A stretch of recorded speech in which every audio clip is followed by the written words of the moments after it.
Liza Flores ng DZEC. Good morning po. Ang question ko po kay Secretary Domingo, kasi po ngayon ay bare months na. Mga ilang buwan na lang ay papasok na December. Pero kahit po October pa lang ngayon, ay may mga bumabangon ng issue tungkol dyan sa mga substandard na mga pailaw, mga Christmas lights. Babangon na rin po dyan yung mga issue tungkol sa mga laruan pambata na may mga sangkap na nakalalason. Ano po ang ginagawang paghahanda ng departamento tungkol po dito? Yung sa laruan po, Department of Health po ang in charge doon. Yung sa Christmas lights kami po yun. As early as July, I think, nag-issue na po tayo ng mga listahan ng mga brand na na-test na po at pumasa na po. So, ni-issue natin mga listahan na yun sa mga retailers para po sigurado na ang bilin lang nila sa kanilang inventaryo, para sa kanilang inventaryo, yung mga approved brands. Pag hindi po approved at walang ICC sticker po, hindi po legal yon. Hindi dapat pumasok yon dahil hindi pa ho na-test yon. So, yung sa ating mga mamimili po, pumunta ho kayo doon sa mga tindahan. Pagpunta nyo, tignan nyo po, siguraduhin nyo na may ICC mark dahil yun po ang nakapasa na sa mga test natin. Sir, follow-up lang po. Kasi po, lalo na po dyan sa may area po ng Divisoria. Kasi meron po mga nagtitinda dyan na nagsasabi na nagbibigay lang po sila ng mga brand na may ICC mark pagka hinihingi ng bumibili. Kasi may mga bumibili daw po na hindi na humihingi. Bawal po yun. At ang ginagawa natin, nag-i-inspection ho tayo doon. At saka may confiscations.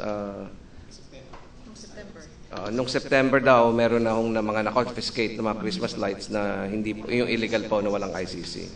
So, ginagawa po natin na regular basis yan. Siyempre, maraming nagpapalusot rin. Ano? So, sinusubukan rin po natin na mahuli as soon as possible yung mga yan. Thank you po. Yun. Okay. Kasi yan, nabanggit ni Liza, di ba, yung Christmas lights, pagka ganitong mga bare months na.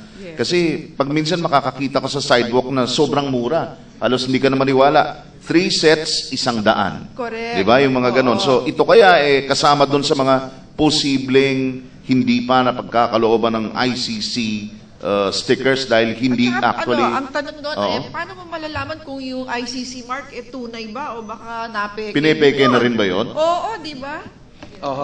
Kahit na ano pong gawin nyo, meron nung sumusubok pumeke. So, ang ginawa po natin, pinalitan po natin yung sticker natin na may hologram. Ito po yung example, no? Okay. Sa kahon, may ICC sticker na may hologram na. So, mas mahirap na po kopyahin to. I mean, kung talagang gusto, meron pa rin makakopya niyan, pero mas mahirap na po. Hindi ho basta-basta. Hindi to pwedeng i-print sa computer printer. Ibang klaseng makinarya ang kailangan mo.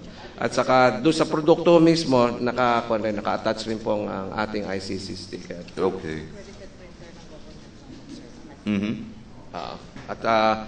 Sa accredited printer ng government po ang gumagawa nito. Okay. So makikita yung stickers na yon doon mismo sa pakete, doon mismo sa box, at mismo doon sa produkto. Correct. Ito pala is an example of a fake ICC.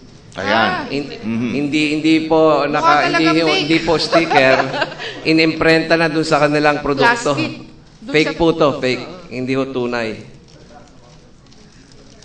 Sa plastic naka-imprenta, hindi hiwalay, na dinidikit. Yan, Ayan. sinampulan yung kordon. Pinunit po ni Ganun lang kadali. Yusek Seni. Madali hong naputol. Ibig sabihin, kulang po talaga sa kalidad. Okay. So, madaling masunog pagka ganyan. Delikado yun. Delikadong gamitin. Okay. So, next question. Mula sa ating kasama, si Jill Resontok ng DWIZ. Sec, yung Eco-Waste Coalition has been going around regarding yung mga toxic toys. Although sabi nyo kanina, DOH, territory. Di ba may role din kayo doon? Wala ho bang nare-raid na mga big malls na merong mga ganong laruan po? Meron na ba kayong warrant para mag-confiscate? Kung pag humihingi ng tulong po yung DOH, sumasama po kami, tinutulungan namin sila. Pero otherwise, kanila ho talagang area yun. So sila po yung umiikot. Paano yung protocol doon? Sino nagpapile ng charges Sino yung dapat mag-file ng charges? Sino yung mag-impose ng warrant or confiscations? Kaninong, ano yun, third? Depende sa produkto. Kung yung nga sa toys, ang DOH po. Pag, let's say, agricultural products, DA yun. Pag yung mga processed goods, kami po yun. Meron na ho bang nag-positive na yung mga big-time malls na meron mga toxic toys na na-confiscate yung DTI? O wala pa? Ay, hindi po kami nagko-confiscate. Ay, DOH. DOH po. Meron na ho bang nakasuhan ng mga big mall owners, yung mga... Wala ho kaming information about that. Alin ho yung mga nakasuhan lang? Hindi, wala ho kaming information about that. Sa DOH ho kasi yun eh. So wala pa ho napapile na. Pero ang meron tayong pinipenalize ho pagka yung tindahan nagbebenta ng merong lead content. Still the DOH, okay.